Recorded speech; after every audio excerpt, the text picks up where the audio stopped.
আসসালামু আলাইকুম ওয়া রাহমাতুল্লাহ।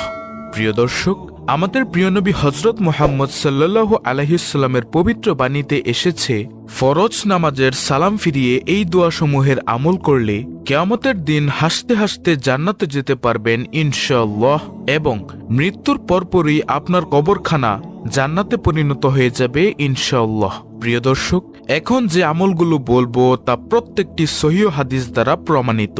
ফরজ নামাজের সালাম ফিরিয়ে রাসূল সাল্লাল্লাহু আলাইহি ওয়াসাল্লাম যে দোয়াসমূহের আমল করতেন সেগুলো আমি আপনাদেরকে এক এক করে বলছি, তাই একটু ধৈর্য ধরে পুরো ভিডিওটি মনোযোগ দিয়ে দেখুন, ইনশাআল্লাহ অনেক অনেক ফায়দা হবে। হতে পারে আপনার একটি আমলই জান্নাতে যাওয়ার উসিলা। প্রিয় দর্শক, ফরজ নামাজ শেষে রাসূলুল্লাহ সাল্লাল্লাহু আলাইহি ওয়াসাল্লাম জামাতবদ্ধভাবে কখনো মোনাজাত করেননি, তবে তিনি তাসবিহ, তাহলিল, জিকির, আজকার, দোয়া পাঠ করেছেন। এরকম অসংখ্য হাদিস বিদ্যমান রয়েছে। প্রিয় দর্শক, প্রত্যেক ফরজ নামাজের সালাম ফিরানোর পর রাসূলুল্লাহ সাল্লাল্লাহু আলাইহি ওয়াসাল্লাম ইমাম অবস্থায় কিবলার দিক থেকে ঘুরে মুক্তাদিদের দিকে মুখ ফিরিয়ে বসতেন। সহিহ বুখারী হাদিস নং 845। প্রিয় দর্শক, নামাজের সালাম ফিরিয়ে সর্বপ্রথম রাসূলুল্লাহ সাল্লাল্লাহু আলাইহি ওয়াসাল্লাম যে দোয়াটি পাঠ করতেন তা হল হযরত সাওবান রাদিয়াল্লাহু তাআলা আনহু হতে বর্ণিত। তিনি বলেন, রাসূলুল্লাহ সাল্লাল্লাহু আলাইহি ওয়াসাল্লাম নামাজ শেষ করে 3 বার পড়তেন, আস্তাগফিরুল্লাহ, আস্তাগফিরুল্লাহ, আস্তাগফিরুল্লাহ। এর অর্থ হল, আমি আল্লাহর কাছে ক্ষমা চাই। সহিহ মুসলিম হাদিস নং 1362। প্রিয় দর্শক, ফরজ নামাজের সালাম ফিরানোর পর রাসূলুল্লাহ সাল্লাল্লাহু আলাইহি ওয়াসাল্লামের দ্বিতীয় দোয়াটি হল, আল্লাহুম্মা আনতাস সালাম ওয়া মিনকাস সালাম তাবারাকতা ইয়া যাল জালালি ওয়াল ইকরাম। অর্থ, হে আল্লাহ, তুমি শান্তিময় এবং তোমার থেকে শান্তি আসে, তুমি কল্যাণময় এবং সম্মান ও প্রতিপত্তির অধিকারী। আবু দাউদ হাদিস নং 1512। প্রিয় দর্শক, ফরজ নামাজের সালাম ফিরানোর পর রাসূলুল্লাহ সাল্লাল্লাহু আলাইহি ওয়াসাল্লামের তৃতীয় নম্বর আমলটি হল 33 বার সুবহানাল্লাহ, 33 বার আলহামদুলিল্লাহ এবং 33 বার আল্লাহু আকবার পাঠ করার পর অতঃপর এই দোয়াটি রাসূল সাল্লাল্লাহু আলাইহি ওয়াসাল্লাম পড়তেন। দোয়াটি হল, লা ইলাহা ইল্লাল্লাহু ওয়াহদাহু লা শারীকা লাহু, লাহুল মুলকু ওয়া লাহুল হামদু ওয়া হুয়া আলা কুল্লি শাইইন কাদির। দোয়াটির অর্থ হল, আল্লাহ ব্যতীত কোনো উপাস্য নেই, তিনি একক, তার কোনো শরিক নেই, সর্বভৌমত্বের মালিক তিনি, সকল প্রশংসা তার এবং তিনিই সবকিছুর উপর ক্ষমতাবান।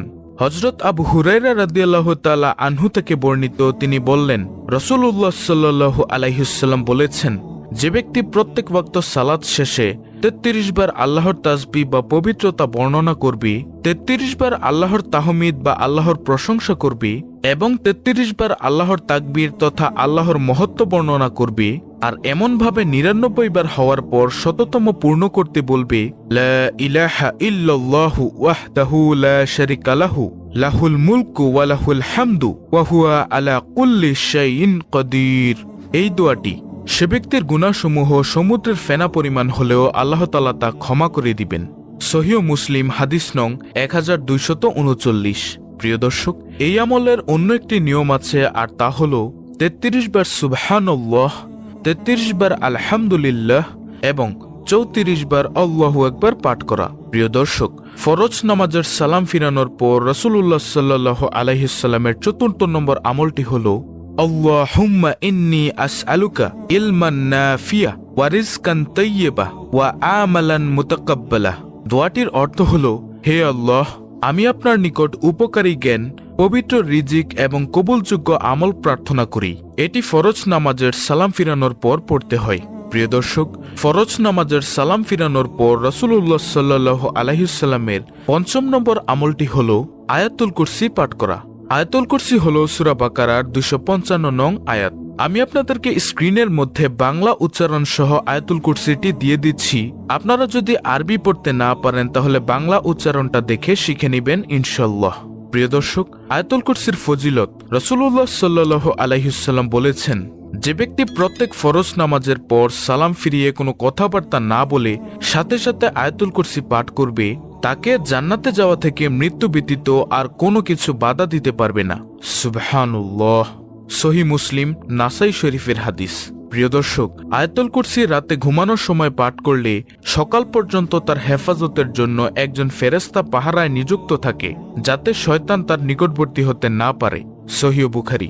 এরপরে ফরজ নামাজের সালাম ফিরানোর পর রাসূলুল্লাহ সাল্লাল্লাহু আলাইহি ওয়াসাল্লামের 6 নম্বর আমলটি হলো ফজর ও মাগরিবের নামাজের সালাম ফিরিয়ে 7 বার আল্লাহর নবী সাল্লাল্লাহু আলাইহি ওয়াসাল্লাম এই দোয়াটি পড়তেন। দোয়াটি হলো আল্লাহুম্মা আজিরনি মিনান নার। দোয়াটির অর্থ হলো, হে আল্লাহ, আমাকে জাহান্নাম থেকে মুক্তি দিন। রাসূলুল্লাহ সাল্লাল্লাহু আলাইহি ওয়াসাল্লাম বলেছেন, এই দোয়া নিয়মিত পাঠ করলে তাকে জাহান্নাম থেকে মুক্ত বলে লিখে দেওয়া হবে। ইমাম মুসলিম ইবনে হারিস ইবনে মুসলিম তামিমি রহমাতুল্লাহি বলেন, আমার পিতা ইবনে হারিস রাদিয়াল্লাহু তাআলা আনহু এক যুদ্ধ থেকে ফেরার পর রাসূলুল্লাহ সাল্লাল্লাহু আলাইহি ওয়াসাল্লাম তাকে বললেন, ফজরের নামাজ শেষ করে কারোর সাথে কথা বলার আগে তুমি 7 বার এই দোয়াটি পড়বে। দোয়াটি হলো আল্লাহুম্মা আজিরনি মিনান নার। অর্থ, হে আল্লাহ, আমাকে জাহান্নাম থেকে মুক্তি দিন। যদি সেদিন তোমার মৃত্যু হয় তবে আল্লাহ তাআলা তোমাকে জাহান্নামের আগুন থেকে মুক্ত বলে লিখে দিবেন। এমনই ভাবে মাগরিবের নামাজ শেষ করে কারোর সাথে কথা বলার আগে তুমি 7 বার একই দোয়া পড়ো, এবং যদি সে রাতে তোমার মৃত্যু হয় তাহলে আল্লাহ তাআলা তোমাকে জাহান্নামের আগুন থেকে মুক্ত বলে লিখে দিবেন। আবু দাউদ শরীফ। প্রিয় দর্শক, ফরজ নামাজের সালাম ফিরানোর পর রাসূলুল্লাহ সাল্লাল্লাহু আলাইহি ওয়াসাল্লামের 7 নম্বর আমলটি হলো ফজর ও মাগরিবের নামাজের পরে সূরা ইখলাস 3 বার, সূরা ফালাক 3 বার এবং সূরা নাস 3 বার। অন্যান্য ফরজ নামাজ শেষে এই সূরা 3টি একবার করে পাঠ করতেন।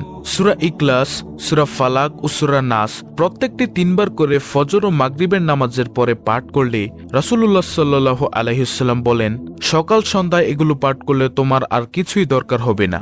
সুবহানাল্লাহ।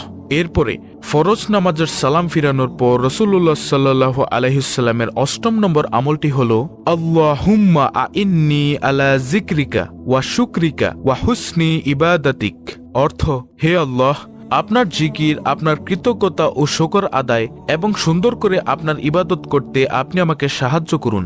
বিশ্বনবী হযরত মুহাম্মদ সাল্লাল্লাহু আলাইহি ওয়াসাল্লাম একদিন তার প্রিয় সাহাবী হযরত মুয়াজ বিন জাবাল রাদিয়াল্লাহু তাআলা আনহু এর হাত ধরে বললেন, মুয়াজ, আল্লাহর কসম আমি তোমাকে ভালোবাসি। মুয়াজ রাদিয়াল্লাহু তাআলা আনহু তৎক্ষণাৎ উত্তর দিলেন, আমার পিতামাতা আপনার জন্য উৎসর্গিত হোক, আল্লাহর কসম আমিও আপনাকে ভালোবাসি। অতঃপর রাসূলুল্লাহ সাল্লাল্লাহু আলাইহি ওয়াসাল্লাম বললেন, মুয়াজ, আমি তোমাকে বলছি কখনোই নামাজের পরে এই দোয়াটি পড়তে ভুলবে না।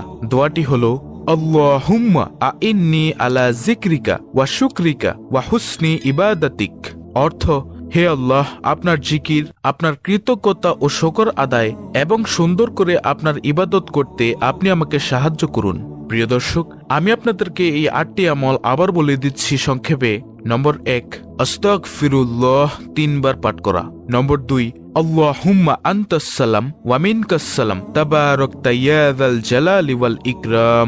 নম্বর 3, 33 বার সুবহানাল্লাহ, 33 বার আলহামদুলিল্লাহ এবং 33 বার আল্লাহু আকবার পাঠ করার পর এই দোয়াটি পাঠ করা, লা ইলাহা ইল্লাল্লাহু ওয়াহদাহু লা শারীকা লাহু লাহুল মুলকু ওয়া লাহুল হামদু ওয়া হুয়া আলা কুল্লি শাইইন কাদির। 4 নম্বর আমল, আল্লাহুম্মা ইন্নী আসআলুকা ইলমান নাফিয়া ওয়া রিজকান তাইয়্যিবা ওয়া আমালান মুতাকাব্বালা। 5 নম্বর আমল, আয়াতুল কুরসি, সূরা বাকারার 255 নং আয়াত। 6 নম্বর আমল, আল্লাহুম্মা আজিরনি মিনান নার। এটা হচ্ছে ফজর ও মাগরিবের নামাজ শেষ করে সাথে সাথে বলা। তারপরে 7 নম্বর আমল, সূরা ইখলাস 3 বার, সূরা ফালাক 3 বার, সূরা নাস 3 বার। এটিও ফজর ও মাগরিবের নামাজের পরে পাঠ করা। তারপরে সর্বশেষ 8 নম্বর আমল, আল্লাহুম্মা আইন্নি আলা যিকরিকা ওয়া শুকরিকা ওয়া হুসনি ইবাদাতিক। প্রিয় দর্শক, এই হলো আল্লাহর রাসূল সাল্লাল্লাহু আলাইহি ওয়াসাল্লামের ফরজ নামাজের পর পাঠ করা 8টি দোয়া।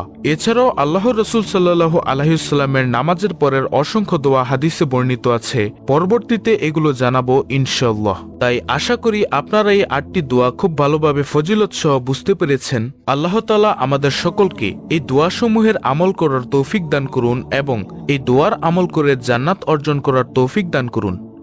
আমিন।